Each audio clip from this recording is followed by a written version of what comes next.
నటి జత్వాని వ్యవహారంలో అయితే మాత్రం ఉప ముఖ్యమంత్రి పవన్ కళ్యాణ్ ఏ విధంగా స్పందిస్తారు? పవన్ కళ్యాణ్ అంటే ఒక విధంగా మహిళలపై అఘాయిత్యాలు, గతంలో వైసీపీ హయాంలో జరిగినటువంటి అఘాయిత్యాలపై కూడా ఆయన ఎప్పుడు కూడా స్పందించేవాళ్ళు.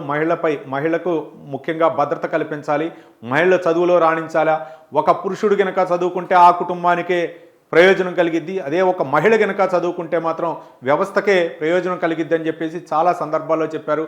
ముఖ్యంగా జనసేన నారీ మహిళలు అని చెప్పేసి స్పందించేటటువంటి పవన్ కళ్యాణ్, అలాగే ఆ యొక్క జనసేనలో ఉన్నటువంటి మహిళలు కూడా ఎక్కువగా ప్రోత్సాహం ఇచ్చి వాళ్ళని అంటే ఉత్సాహపరిచేవాడు పవన్ కళ్యాణ్. వాళ్ళలో ఉన్నటువంటి ఆ యొక్క శక్తి సామర్థ్యాలను వెలికి తీయాలనేటువంటి అవసరం ఉందని చెప్పేసి చాలామంది సభల్లో కూడా వాళ్ళని పేరు పెట్టి పిలిచేవాళ్ళు అనమాట.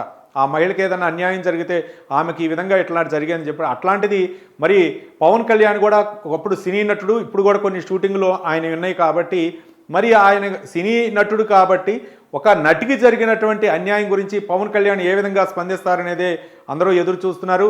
మరో పక్క ఉప ముఖ్యమంత్రిగా బాధ్యతలు చేపట్టిన తర్వాత ఏ విధంగా ఆర్భాటం ఏమీ లేకుండా ఒక సామాన్యుడిలాగా ముఖ్యంగా ప్రభుత్వం సమస్యలపై, ముఖ్యంగా ప్రజా సమస్యలపై ప్రభుత్వం ఏ విధంగా స్పందించాలని చెప్పేసి దాదాపు 18 గంటల పాటు కష్టపడుతున్నా అని చెప్పేసి చాలామంది చెప్తున్నారు పవన్ కళ్యాణ్. కాబట్టి ఎక్కువగా అంటే సబ్జెక్ట్లో ఇన్వాల్వ్ అయినటువంటి వ్యక్తి ఏ విధంగా ఉంటారనేది పవన్ కళ్యాణ్ చూసి నేర్చుకోవచ్చు. గతంలో ఆయన చేసినటువంటి వారాహి యాత్ర అవ్వచ్చు, లేకపోతే ఆ జనసేన పార్టీకి సంబంధించినటువంటి ఏదైనా సరే పట్టుకున్నారంటే మాత్రం అది వదిలిపెట్టే ప్రసక్తే ఉండదు ఏదైనా సమస్య.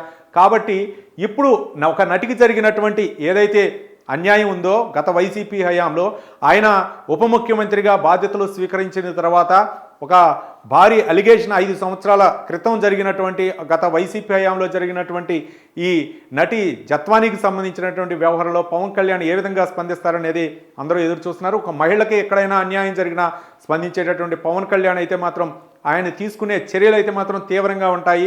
కాబట్టి వాళ్ళు ఐపీఎస్ అవ్వచ్చు, లేకపోతే గతంలో ఎలాంటి క్రియాశీలకంగా ఉన్నటువంటి ఏ స్థాయిలో ఉన్నటువంటి నాయకులైనా సరే వారికైతే మాత్రం శిక్ష పడే విధంగా ఆయన ఆలోచనలు, ఆయన సూచనలు ఉంటాయి. కాబట్టి మరి పవన్ కళ్యాణ్ ఏ విధంగా స్పందిస్తారనేది మరి అందరూ ఎదురు చూస్తున్నారు. కాబట్టి ఒక నటికి, అది సినీ ఇండస్ట్రీకి జరిగినటువంటి ఒక నటికి జరిగినటువంటి అన్యాయంపై అయితే మాత్రం ఆయన ఫోకస్ అయితే మాత్రం చాలా సీరియస్గా ఉంటుందని చెప్పేసి అందరూ కూడా చర్చించుకుంటున్నటువంటి అంశం.